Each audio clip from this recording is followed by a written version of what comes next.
राजेंद्र बाबू अपनी पत्नी उर्मिला से कहने लगे, अरे भगवान, तुम्हारे बेटे सुमित का फोन आया था। आज शाम को तुम्हारा लाडला बेटा और बहू अपने शहर से गाड़ी में चलेंगे, कल सुबह तक यहाँ पर पहुंच जाएंगे। ये सुनकर उर्मिला जी के चेहरे पर खुशी और आंखों में चमक आ गई। अपने बेटे बहू से मिलने के लिए वो बेताब हो उठी। राजेंद्र बाबू, जो कि एक सरकारी नौकरी से रिटायर हो चुके थे, उनकी 3 बेटियां और 1 बेटा है। बेटा सुमित सबसे छोटा था। बेटे की चाह में ही 3 बेटियां हो गई। वो जमाना ही ऐसा था जब लोगों की ये धारणा हुआ करती थी कि वंश बढ़ाने के लिए एक बेटे का होना बहुत ही जरूरी होता है, भले ही बेटा पाने के चक्कर में कितनी ही बेटियां क्यों ना पैदा हो जाएं। परंतु राजेंद्र बाबू अपनी बेटियों को कभी बोझ नहीं समझते थे। उन्होंने अपने 4 बच्चों को पढ़ा लिखा कर काबिल इंसान बनाया। तीनों बेटियों की शादी बहुत ही अच्छे घरों में की और उनका बेटा सुमित भी एक बहुत ही बड़ी कंपनी में ऊंचे पद पर कार्य करता था और बेंगलोर में ही अपनी पत्नी रेखा के साथ रहता था। बहू बेटे की आने की खुशी में अगले दिन उर्मिला जी सुबह सवेरे उठ गई और अपने बेटे बहू की पसंद का खाना तैयार करने में जुट गई। उर्मिला जी बार बार घड़ी को देखते हुए अपने पति से पूछती, अरे जरा फोन करके पूछो तो कहाँ रह गए वो। राजेंद्र बाबू बोले, अरे भाग्यवान, थोड़ा सब्र करो, आ जाएगा तुम्हारा बेटा। और ये क्या, तुम सुबह से तरह तरह के पकवान बनाए जा रही हो। अरे बेटे की पसंद का खाना बनाया है आज, देखना खाना खाते ही मेरा बेटा बहुत ही खुश हो जाएगा। पूरे 1 साल के बाद जो आ रहा है, खूब प्यार लुटाऊंगी अपने बेटे और बहू पर। फोन पर तो सुमित कह रहा था कि वो इस बार हमें भी अपने साथ बड़े शहर ले जाएगा और वैसे भी अब अकेले नहीं रहा जाता। बच्चों के बिना तो ये घर काटने को दौड़ता है। इसके बाद उर्मिला जी बैग में कपड़े रखने लगी। ये देखकर राजेंद्र बाबू ने पूछा, अरे उर्मिला, हम दोनों के कपड़े बैग में क्यों भर रही हो? भूल गए हमारा बेटा सुमित कह रहा था कि वो केवल 2 दिन के लिए यहाँ पर आएगा।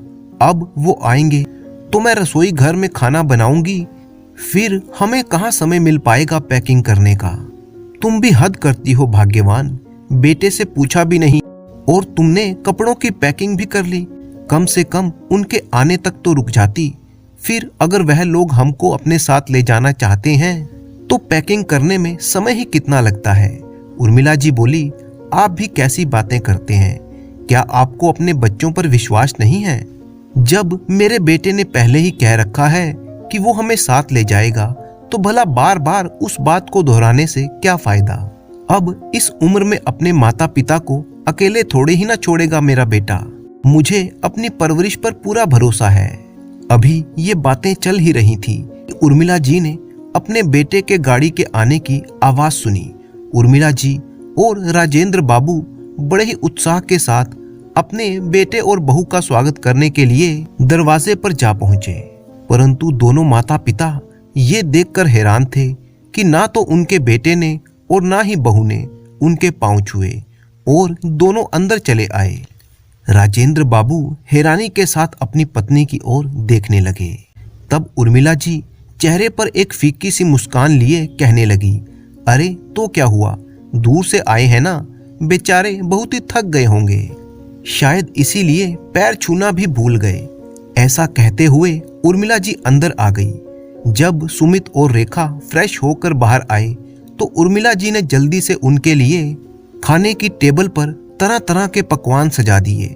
जैसे ही सुमित खाना खाने लगा तो खाना देखकर उसने मुंह बना लिया। गुस्से से भोजन की थाली दूर हटाते हुए बोला, अरे माँ, ये क्या, इतना ऑयली खाना? ऐसा खाना भी आजकल कोई खाता है क्या? तभी उनकी बहू रेखा बोली, माँ जी, मैं तो वैसे भी डाइटिंग पर हूँ, तो मुझसे तो ये खाना खाया नहीं जाएगा। यह सब देखकर उर्मिला जी के चेहरे पर उदासी छा गई। तभी राजेंद्र बाबू बोले, बेटा, तुम्हारी माँ सुबह से एक पैर पर खड़ी है, इतने प्यार से तुम्हारे लिए तरह तरह के पकवान बनाने में जुटी हुई है और तुम ऐसी बातें कर रहे हो। तभी उर्मिला जी बोली, छोड़िए ना, दोपहर को मैं बच्चों के लिए कुछ हल्का फुल्का खाना ही बना दूंगी। फिर थोड़ी देर सब लोग एक दूसरे के साथ बैठे और आपस में बातचीत की। फिर सुमित और रेखा अपने कमरे में चले गए। शाम को उर्मिला जी सभी के लिए चाय बनाकर ले आई। तभी उनके बेटे सुमित की नजर कमरे में रखे हुए बैग पर पड़ी तो सुमित बोला, माँ, पिताजी, ये बैग यहाँ पर क्यों रखे हुए हैं? आप लोगों की कहीं घूमने जाने की तैयारी है क्या? बेटे की बात सुनकर उर्मिला जी हैरान होते हुए बोली, अरे ये तू क्या कहता है बेटा? भूल गया, इस बार तो तू मुझे और तेरे पिताजी को अपने साथ ले जाने वाला है ना, इसीलिए मैंने बैग पहले से ही पैक कर रखे हैं। उसी समय सुमित हड़बड़ाते हुए बोला, माँ, अभी कुछ दिन पहले ही तो हमने नया फ्लैट लिया है। उस फ्लैट में अभी काम भी बाकी है। पूरे घर में सामान फैला हुआ है, उथल पुथल मची हुई है। ऐसे में आप लोगों को वहां कैसे ले जा सकूंगा? कोई बात नहीं बेटा, हम तो बस एक कमरे में रहकर ही गुजारा कर लेंगे। अपनी सासू माँ की बात सुनकर रेखा बोल पड़ी, माँ जी, आपको तो पता है ना कि हमारी इनकम भी अभी बहुत ही कम है। ऐसे में मैं आप लोगों के खाने पीने का ध्यान नहीं रख पाऊंगी। हम दोनों तो कुछ भी खाकर गुजारा कर लेते हैं, लेकिन आपके लिए तो रोटी सब्जी सब कुछ बनाना पड़ेगा। ये सुनकर उर्मिला जी हैरान रह गई। तभी सुमित ने अपने पिता से कहा, पिताजी, आप ही समझाइए ना माँ को। हम लोग खुद वहां पर अभी सेट नहीं हुए हैं। ऐसे में आप लोगों को वहां ले जाकर हम आपको परेशान नहीं करना चाहते। तभी उर्मिला जी की आंखों में आंसू आ गए और वो बोली, बेटा, बात ये है कि मेरा तुम लोगों के बिना दिल नहीं लगता। तेरी तीनों बहनें अपने अपने घरों में रच बस गई हैं और खाली घर मुझे काटने को दौड़ता है। हम दोनों तो बस तुम लोगों के साथ रहना चाहते हैं। अपनी माँ की बात सुनकर सुमित और रेखा ने कोई प्रतिक्रिया नहीं दी। थोड़ी देर बाद रेखा अपने कमरे में आ गई और सुमित से बोली, तुम्हारी माँ तो हमारे पीछे ही पड़ गई है, लेकिन मेरी एक बात कान खोल कर सुन लो, मुझसे इनकी सेवा चाकरी नहीं होगी। तुम तो जानते ही हो कि वहां अकेले हमारी लाइफ कितनी अच्छी चल रही है। मुझे अपनी आज़ादी बहुत ही प्यारी है, लेकिन तुम्हारी माँ और पिताजी वहां जाकर मेरे हर काम में टोका टाकी करेंगे, हमारी जिंदगी में दखल अंदाजी करेंगे और ये बात मुझे कतई भी बर्दाश्त नहीं होगी। सुमित बोला, तुम चिंता मत करो, हम लोगों का तो पहले ही इतना खर्चा है। हमसे हमारे खुद के शौक ही पूरे हो जाएं, वही बहुत बड़ी बात है। अब इन लोगों को अपने साथ ले जाकर मैं अपना खर्चा नहीं बढ़ाऊंगा। तुम बिल्कुल चिंता मत करो, मैं सब संभाल लूंगा। दरअसल बात ये थी कि बड़े शहर में सुमित और रेखा आजाद जिंदगी जी रहे थे, जिसमें वह कोई दखल डालना नहीं चाहते थे। जब चाहे मर्जी से पार्टी करना, बाहर घूमने जाना, रात को देरी से आना, ये सारे शौक वो बड़े ही आराम से पूरे कर पा रहे थे। परंतु अपनी माँ और पिताजी को बताते थे कि वहां पर वे लोग अभी सेट नहीं हुए हैं। हमेशा उन्हें अपने पास रखने से मना कर देते थे। 2 दिन के बाद वो समय भी आ गया जब बेटा और बहू शहर वापस जाने के लिए चल पड़े।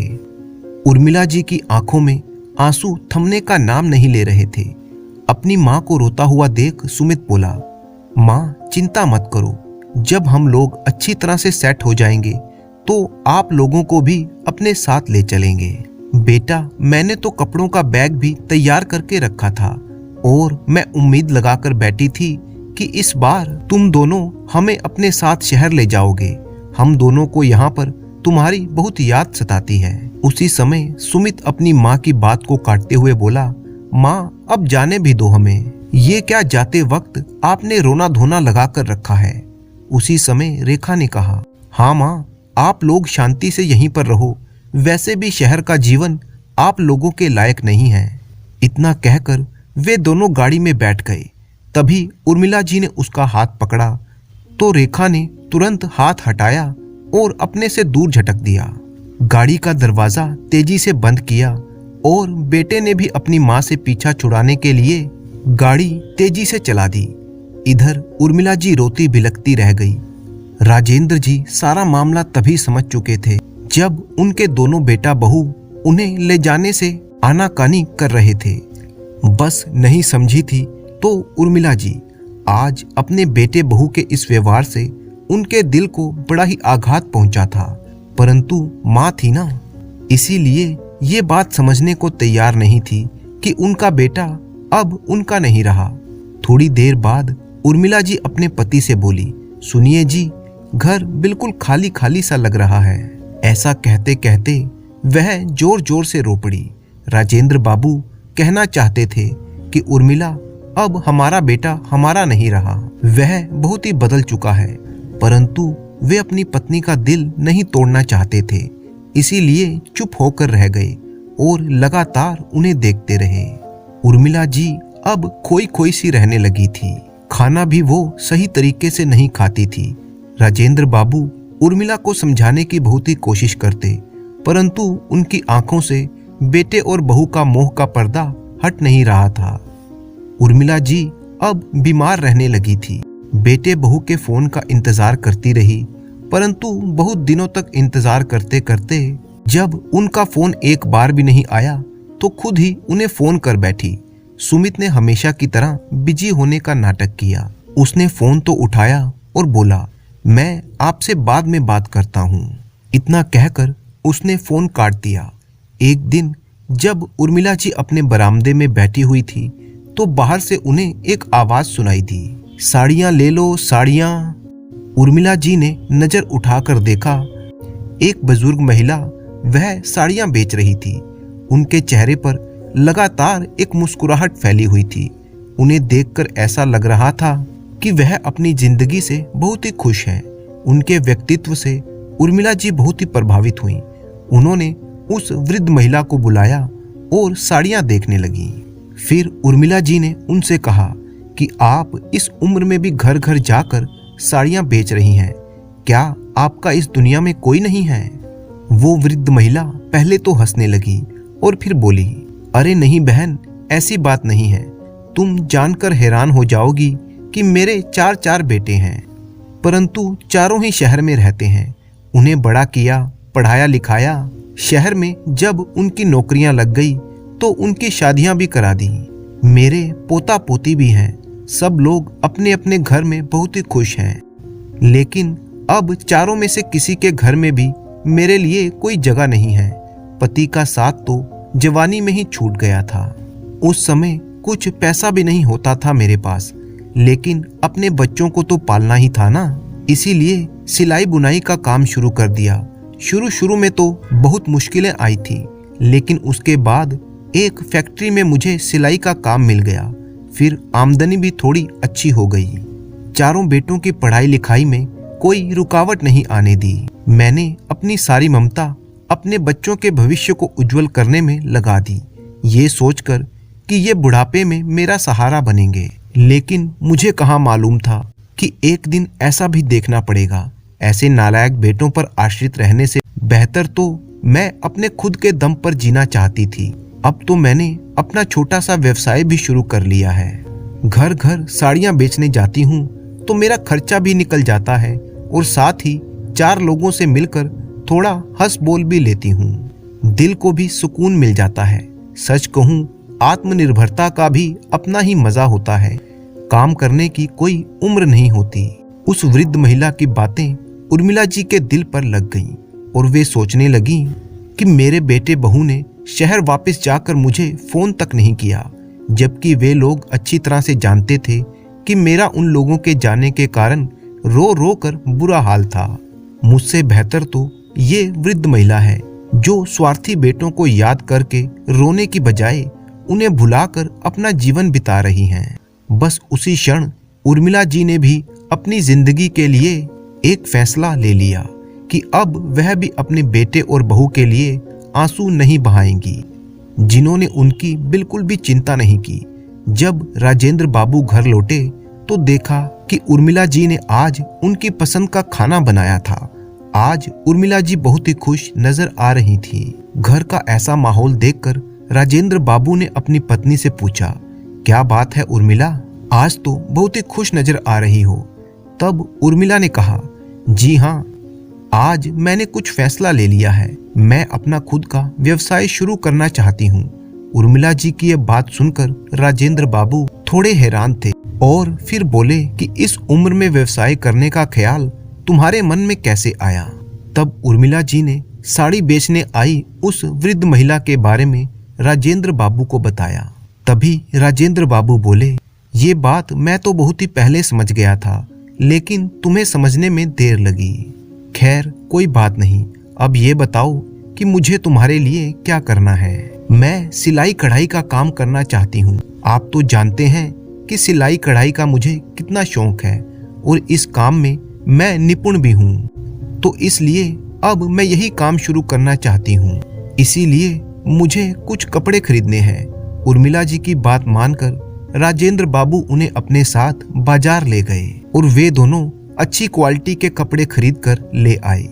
यहाँ उर्मिला जी ने सिलाई कढ़ाई करके अपने हुनर को अपना हथियार बना लिया। लोगों को उनका काम बहुत ही पसंद आने लगा और धीरे धीरे उनका व्यापार जोरों शोरों से चलने लगा। उनका काम इतना बढ़ गया कि उन्हें अपनी मदद के लिए 2 लड़कियां और भी रखनी पड़ी। उर्मिला जी बहुत ही खुशी से अपना सारा काम करती जा रही थी। अब वह अपने व्यापार में इतनी व्यस्त हो गई थी कि उन्हें अपने बेटे और बहू को याद करने का थोड़ा सा भी समय नहीं मिलता था। वहां बेंगलुरु में एक दिन जब सुमित अपने घर लौटा तो अपनी पत्नी से बोला, अरे यार, ये नौकरी कर करके तो मैं थक चुका हूँ। महीने की वही थोड़ी सी सैलरी मिलती है, अब तो इसमें गुजारा भी नहीं होता। तभी रेखा बोली, आपने तो मेरे मुंह की बात छीन ली। मैं भी आपको यही कहने की सोच रही थी कि मेरा इस थोड़े से पैसे में गुजारा नहीं होता। मेरे अपने भी शौक हैं, घर का खर्च करने में ही सारे पैसे खत्म हो जाते हैं। मैं सोच रहा हूँ कि कोई अच्छा सा बिजनेस शुरू कर दूं, जिससे मेरी आमदनी बढ़ सके। सुमित की बात सुनकर रेखा खुशी के मारे उछल पड़ी। हाँ, ये एक अच्छा आइडिया है। आइडिया तो अच्छा है, लेकिन क्या बिजनेस शुरू करने में कोई परेशानी है? बिजनेस शुरू करने के लिए काफी पैसा चाहिए होता है और वो पैसा हम कहाँ से लाएंगे? तभी रेखा बोली, अरे आपके माँ पिताजी का इतना बड़ा मकान है, वो मकान आखिर कब काम आएगा? उस घर को बेच देते हैं। उसे बेचने से जो पैसा आएगा तो हम लोग एक नया बिजनेस शुरू कर सकेंगे। सुमित को रेखा की ये तरकीब सही लगी। 2 दिन बाद वे दोनों अपने माता पिता के घर पहुंच गए। जब उन्होंने घर का नजारा देखा तो वे हैरान रह गए। उनका घर एक बुटीक में बदल चुका था और उनकी माँ उर्मिला अपने काम में व्यस्त थी। उन्हें खुशी खुशी इस तरह से काम करता देखा तो उनकी बहू रेखा बोली, जब हम लोग यहाँ से निकले थे तो तुम्हारी माँ ऐसे रो रही थी जैसे हमारे बिना तो वो मर जाएंगी, और यहाँ देखो, इन्होंने अपना नया कारोबार जमा लिया। फिर रेखा ने इशारे से अपने पति को बाहर बुलाया। कहने लगी कि चलो तुम्हारी माँ के पैरों में गिर जाते हैं, माँ तो आखिर माँ ही होती हैं, हमें तुरंत माफ कर देंगी। लेकिन ये बात करते हुए उसे ये नहीं मालूम था कि उसकी सास उर्मिला उनके पीछे ही खड़ी थी। उनकी बात सुनकर उर्मिला जी बोली, इसकी कोई जरूरत नहीं है। अचानक उर्मिला जी की आवाज सुनकर उनकी बहू रेखा अंदर तक कांप गई और जैसे ही वो पीछे मुड़ी तो उर्मिला जी ने कहा, बहू तुम बिल्कुल भी चिंता मत करो, अब मैं तुम्हारे साथ शहर आने के लिए नहीं रहूंगी। उस वक्त मैं ममतावश तुम लोगों से दूर नहीं रहना चाहती थी, इसीलिए तुम्हारे सामने गिड़गिड़ा रही थी, लेकिन तुम लोगों ने मुझे उस हालत में छोड़कर जीवन का एक नया पाठ सिखा दिया। तभी सुमित बोला, माँ दरअसल मैं अपना बिजनेस शुरू करना चाहता हूँ, उसके लिए मुझे पैसों की जरूरत है, अगर आप। तभी उर्मिला जी बीच में ही उसकी बात को काटते हुए बोली, जिस दिन तुम मुझे रोता हुआ छोड़कर गए थे, उस दिन के बाद तुमने मुझसे फोन पर भी बात करना जरूरी नहीं समझा, और उसके बाद आज तुम 2 साल के बाद यहाँ पर वापस आए हो। क्यों बेटा, जब पैसों की जरूरत पड़ी तो मुंह उठाकर यहाँ चले आए। तुम्हें क्या लगता है कि हम बेवकूफ हैं? जिस मुंह से आए थे उसी मुंह से यहाँ से वापस चले जाओ। मेरे पास तुम्हें देने के लिए ना तो कोई पैसा है और ना ही कोई ममता। तभी राजेंद्र बाबू बोले, तुमने बिल्कुल सही किया, उर्मिला ऐसे बच्चों के साथ यही करना चाहिए। फिर राजेंद्र बाबू ने अपने बेटे और बहू की ओर देखा। गुस्से भरे स्वर में बोले, जहां से आए हो तुम लोग वहीं वापस चले जाओ। हम लोगों ने मान लिया है कि हमारे कोई बेटा और बहू कभी थे ही नहीं। अब बात को बनती हुई ना देखकर सुमित रोब में आकर बोला, चले जाएं? कहाँ चले जाएं पिताजी? आप दोनों शायद भूल रहे हैं इस घर पर मेरा पूरा पूरा अधिकार है और उस अधिकार को मैं बिल्कुल भी नहीं छोड़ूंगा। तभी उसकी पत्नी रेखा बोली, बिल्कुल ठीक कहा आपने, अपना हक तो हम लेकर ही रहेंगे। अगर आप लोग ऐसे नहीं माने तो मैं अपने भाई को बोलकर आपके इन माँ बाप को घरेलू हिंसा के झूठे केस में ऐसा फंसा दूंगी कि जिंदगी भर ये दोनों जेल में ही सड़ते रहेंगे। सुमित ने कहा, सुन लिया पिताजी आपने, मैंने इस घर के लिए एक ग्राहक भी ढूंढ लिया है। वो मुंह मांगी रकम देने को तैयार भी है। आप मेरे साथ चलकर सारी फॉर्मेलिटीज को पूरा कर दीजिए। घर को बेचकर जो भी पैसे आएंगे वो हमें दे दीजिए, नहीं तो उंगली टेढ़ी करना हमें भी आता है। हम लोग पढ़े लिखे हैं लेकिन बेवकूफ बिल्कुल भी नहीं है। जैसे ही सुमित ने ये बात कही तभी राजेंद्र जी ने खींचकर एक जोरदार तमाचा उसके गाल पर जड़ दिया और ऊंची आवाज में बोले, तुम लोग हमारे आगे पहले भी बेवकूफ ही थे, आज भी बेवकूफ ही हो। 4 किताबें पढ़ लेने से कोई इंसान ज्यादा अक्लमंद नहीं बन जाता। तभी उनकी बहू बोली, पिताजी क्या आपको बिल्कुल भी शर्म नहीं आई अपने शादीशुदा बेटे पर हाथ उठाते हुए? अब ये मेरे पति भी हैं, आपका इन पर कोई अधिकार नहीं है। इस समय एक झन्नाटेदार तमाचा रेखा के गाल पर भी पड़ा। उर्मिला जी ने पहली बार किसी पर हाथ उठाया था। अपनी पत्नी के साहस को देखकर राजेंद्र बाबू की आंखों में जैसे चमक आ गई। उस समय उर्मिला जी गुस्से से बोली, जब हमारा तुम लोगों पर कोई अधिकार ही नहीं रहा तो फिर किस मुंह से यहाँ अपना हक मांगने चले आए? नहीं मिलेगी तुम्हें एक भी फूटी कौड़ी। अब जाओ यहाँ से, कहीं और जाकर भीख मांगो। यहाँ पर तुम्हें कुछ भी नहीं मिलेगा, एक पैसा भी नहीं।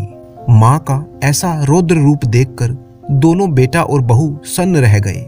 राजेंद्र बाबू रेखा से बोले, तुम क्या कह रही थी बहू कि आज तुम अपने भाई को बुला लोगी? आज तो तुम उसे बुला ही लो। खैर छोड़ो, तुम क्यों तकलीफ करती हो, ये काम भी मैं ही किए देता हूँ। तभी थोड़ी देर में राजेंद्र बाबू के एक दोस्त राधे श्याम जी का वकील बेटा एक पेपर लेकर वहां पर आया। उसके साथ में 2 पुलिस वाले भी थे। पुलिस को सामने देखकर उनकी बहू रेखा की आंखें फटी की फटी रह गईं। उसे दिन में तारे नजर आने लगे, क्योंकि पुलिस की वर्दी में कोई और नहीं बल्कि उसका बड़ा भाई आकाश ही था। जैसे ही आकाश की तरफ बढ़ने के लिए रेखा ने कदम बढ़ाए तो आकाश दूर से ही बोल पड़ा कि मैं इस समय अपनी ड्यूटी पर हूँ, यहाँ कोई किसी का बहन या भाई नहीं है। भाई की रोबदार आवाज से रेखा चुपचाप एक किनारे पर खड़ी हो गई। तभी राजेंद्र बाबू ने वकील से वो पेपर लिए अपने बेटे और बहू की तरफ बढ़ा दिए, जिसे देखकर उन दोनों के होश उड़ गए। उन कागजों में लिखा था कि उनके मकान पर केवल और केवल उनकी तीनों बेटियों का ही हक है। यदि उनके बेटे और बहू ने उनके साथ किसी भी तरह का दुर्व्यवहार किया या मकान को हड़पने की कोशिश की तो पुलिस वाले उनके साथ सख्त से सख्त कार्रवाई करेंगे। फिर राजेंद्र बाबू मुस्कुराकर बोले, बेटा डिग्रियां तो तुमने बेशक बड़ी बड़ी हासिल कर ली होंगी, परंतु बुद्धि और दिमाग से तुम आज भी मेरा सामना नहीं कर सकते। राजेंद्र बाबू का ये रूप देखकर दोनों बहू बेटे के मुंह से कुछ भी नहीं निकला। जब आकाश को अपनी बहन की हरकतों के बारे में पता चला तो उसने अपनी बहन को एक तमाचा खींच कर लगाया। गुस्से में कहने लगा, तुम्हारी इन्हीं हरकतों के कारण मम्मी पापा ने जल्द से जल्द तुम्हारी शादी कर दी थी, क्योंकि अपने मायके में भी तुम मेरी पत्नी को बहुत ही सताती थी। यदि तुम अब भी अपनी हरकतों से बाज नहीं आई तो ससुराल में तो तुम अपनी जगह पहले से ही गवा चुकी हो, मायके में भी तुम्हारी कोई जगह ना होगी। आकाश ने उर्मिला जी और राजेंद्र बाबू से माफी मांगी और वहां से चला गया। अब सुमित और उसकी पत्नी रेखा को अपनी भूल का एहसास हुआ तो दोनों अपने माता पिता के पैरों में गिर पड़े, उनसे माफी मांगने लगे। परंतु आज माता पिता के पास उन्हें देने के लिए माफी भी नहीं थी। दोनों बेटा बहू अपना सा मुंह लेकर वापस अपने घर में चले गए। दोस्तों, किसी ने सच ही कहा है कि अगर अपने माँ बाप का हाथ पकड़कर रखोगे तो दुनिया के पैर पड़ने की जरूरत नहीं पड़ेगी।